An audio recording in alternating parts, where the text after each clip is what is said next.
Good morning বন্ধুরা, কেমন আছো সবাই? আশা করি সকলে সুস্থ আছো, ভালো আছো। আমিও ভালো আছি।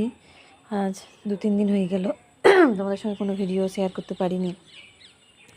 আজকে আবার ছাদে আসলে এত বৃষ্টি হচ্ছিল, বাড়ি থেকে বেরোতেও পারছিলাম না, প্রচণ্ড বৃষ্টি। দেখো অনেক দিন পর আজকে সূর্য আমাকে দেখা গেছে একটু, আর একটু রোদ উঠেছে বলেই সকাল সকাল আমার হাজব্যান্ডও অফিস চলে গেছে, তাই ভাবলাম একটু ছাদে যাই।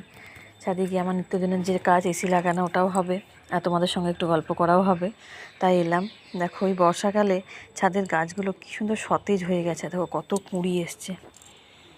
এই গাছগুলোর আগে প্রচুর ফুল হতো, মানে পুরো সাদা হয়ে যেত।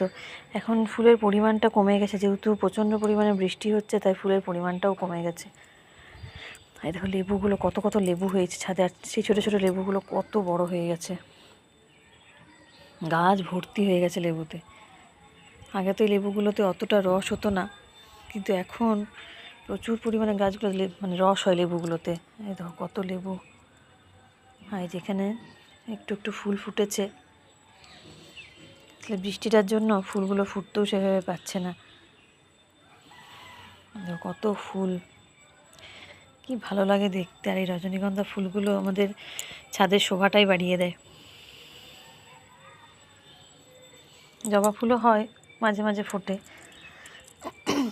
আর এখানে দেখতে পাচ্ছ কত, দেখো মানে গাঁদা গাছ, মা সেই এখানে এই গাঁদা গাছগুলো মা সেই ছোটো ছোটো গাছগুলোকে ফেলে না দিয়ে লাগিয়ে দিয়েছিল বলে দেখো কতটা বড় হয়েছে, আর কি পরিমাণে কুঁড়ি এসছে। দেখো কতটা কুঁড়ি এসছে, জানি না যে সত্যি সত্যি এতগুলো কুঁড়ি হবে কিনা, ফুলগুলো ফুটবে কিনা, কিন্তু কুঁড়ি এসছে দেখো প্রচুর। এ বাবা, এ আবার জলে পড়েই গেছে উল্টে, এ মুন্ডু ভেঙে গেছে। আর দেখো বর্ষাকালে আনাচে কানাচে কত তুলসী গাছ যে বেরোয়। আগে আমাদের নিচে মাটি ছিল, প্রচুর তুলসী গাছে ভরে থাকতো, আর এখন সব জায়গায় সিমেন্ট করে দেওয়া হয়ে গেছে, মার্বেল বসে গেছে, তাহলে সেই জন্য এই টবেই যেটুকু হয় আর কি, বাগানে হয় 2-4 জায়গায় হয়। আর কত ছাদে গোলাপ ফুল ফুটছে আস্তে আস্তে।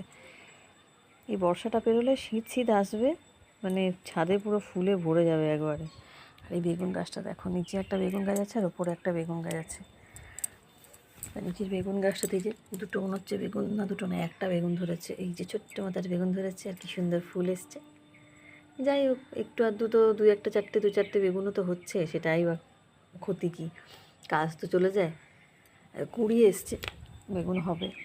এরা তুলসী গাছগুলো কি সুন্দর লাগছে, সকাল থেকে রোদ হওয়াতে পুরো চারদিকটা কি সুন্দর যে লাগছে, ঝলমল ঝলমল ঝলমল করছে। আর এই পুজো আসছে, বলো একটু যদি না রোদ হয় ভালো লাগে, কোনো কিছু কাপড় জামা মানে শুকোতে দেওয়া যাচ্ছে না, কিচ্ছু না। আর এই শরৎকাল মানেই তো পেঁজা তুলের মতো আকাশে মেঘ হবে, রোদ ঝলমল করবে, তবে তো ভালো লাগে।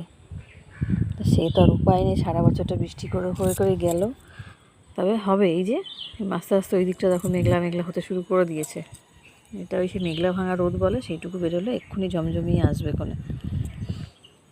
চলো আমিও তাহলে এসিটা ঝটপট লাগিয়ে নিয়ে নিচে যাই, তারপর তোমাদের সঙ্গে পরে আবার কথা বলবো। টাটা।